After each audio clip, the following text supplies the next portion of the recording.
Hi hello welcome back to creative living. ఈ రోజు నేను చూపించే రెసిపీ వచ్చేసి గ్రీన్ హల్వా. ఏంటి గ్రీన్ హల్వా అనుకుంటున్నారా? అదేనండి, బనానా లీఫ్ హల్వా. బాగుంటుందా బనానా లీఫ్ హల్వా అంటుంటారు చాలా మంది, కానీ చాలా బాగుంటుంది. ఈ అరిటాకు హల్వా తినడం వల్ల రోగ నిరోధక శక్తిని పెంచుతుంది. అన్ని ఇంట్లోని వస్తువులతోనే ఈ అరిటాకు హల్వాను సులభంగా చేసుకోవచ్చు.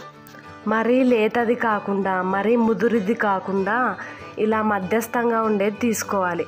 ఇలాగా మధ్యలో ఉన్న స్టిక్ను తీసేయాలి. ఇప్పుడు వీటిని రోల్ చేసుకోవాలి. ఇలా చిన్న చిన్న పార్ట్స్గా కట్ చేసుకొని ఇప్పుడు వీటిని ఇలా రోల్ చేసుకొని ఇక్కడ చూపించిన విధంగా చిన్న చిన్న పీసులుగా కట్ చేసుకోవాలి. ఇలా కట్ చేసుకుంటేనే మిక్సీ జార్లో బాగా మెత్తగా మెదుగుతాయి. ఇప్పుడు మిగతా వాటిని కూడా ఇలా కట్ చేసుకోవాలి. ఇలా కట్ చేసుకున్న వాటిని ఒక మిక్సీ జార్లో వేసుకోవాలి. ఇప్పుడు ఇందులోకి ఒక గ్లాస్ వరకు వాటర్ని పోసుకోవాలి. ఇలాగ మెత్తగా మిక్సీ పట్టుకోవాలి. ఇలా మిక్సీ పట్టుకున్న పేస్ట్ని ఒక జాలి గరిటె తీసుకొని ఇలా వడపోసుకోవాలి. చాలా ప్యూర్ జ్యూస్ వచ్చేంత వరకు ఇది వడపోసుకోవాలి. ఏమాత్రం నలకలు లేకుండా ప్యూర్ జ్యూస్ వచ్చేంత వరకు వడపోసుకోవాలి. ఇలా వడపోసుకోవడమే పని, కానీ మిగతా ప్రాసెస్ అంతా చాలా ఈజీ. ఇలా ప్యూర్ జ్యూస్ అంతా తీసిన తర్వాత ఇందులోకి 1/4 కప్పు వరకు గోధుమ పిండిని యాడ్ చేసుకోవాలి. అంటే ఒక 2-3 టేబుల్ స్పూన్స్ వరకు యాడ్ చేసుకోవాలి, మరీ ఎక్కువ యాడ్ చేసుకోకూడదు. ఇప్పుడు ఒక విస్కర్ తీసుకొని బాగా విస్క్ చేసుకోవాలి. ఏమాత్రం ఉండలు లేకుండా బాగా చిలుక్కోవాలి. ఇప్పుడు ఈ మిశ్రమాన్ని పక్కన పెట్టేసుకొని స్టవ్ పైన ఒక ప్యాన్ పెట్టేసి అందులోకి 2 పెద్ద టేబుల్ స్పూన్ల నెయ్యిని వేసుకోవాలి. నెయ్యి బాగా కరిగిన తర్వాత ఇందులోకి మనకు నచ్చిన డ్రై ఫ్రూట్స్ని వేసుకోవాలి. ఇప్పుడు వీటిని దోరగా వేయించుకోవాలి. ఇవి బాగా దోరగా వేగిన తర్వాత ఇప్పుడు వీటిని ఒక ప్లేట్లోకి తీసుకోవాలి.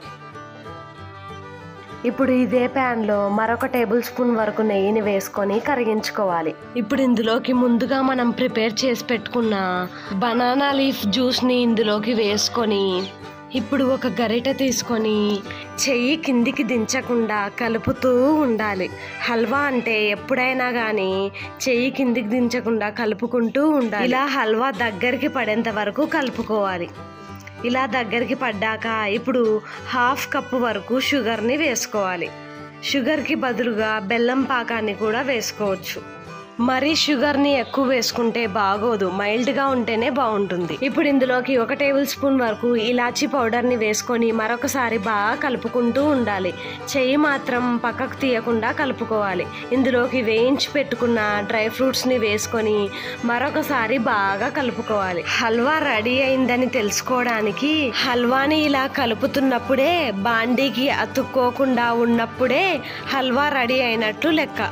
ఇలా బాండీ వదిలేసిన తర్వాత ఇప్పుడు ఒక సర్వింగ్ బౌల్లో సర్వ్ చేసుకుంటే ఎంతో టేస్టీ అండ్ హెల్తీ అయిన బనానా లీఫ్ హల్వా రెడీ అయిపోయింది. చూసారు కదా బనానా లీఫ్ హల్వా ఎలా తయారు చేసుకోవాలో? చాలా రుచికరంగా ఉంటుంది, బట్ చాలా హెల్తీ కూడా. చూసారు కదా అరిటాకు హల్వాను ఎలా తయారు చేసుకోవాలో? నచ్చితే తప్పకుండా ట్రై చేయండి. ఇలాంటి మరెన్నో కొత్త కొత్త రెసిపీస్ చూడాలనుకుంటే, మీలాగే ప్రతి ఒక్కరికి ఈ వీడియో చేరాలంటే ప్లీజ్ లైక్ చేయండి, షేర్ చేయండి, సబ్స్క్రైబ్ మాత్రం మర్చిపోకండి. Thanks for watching.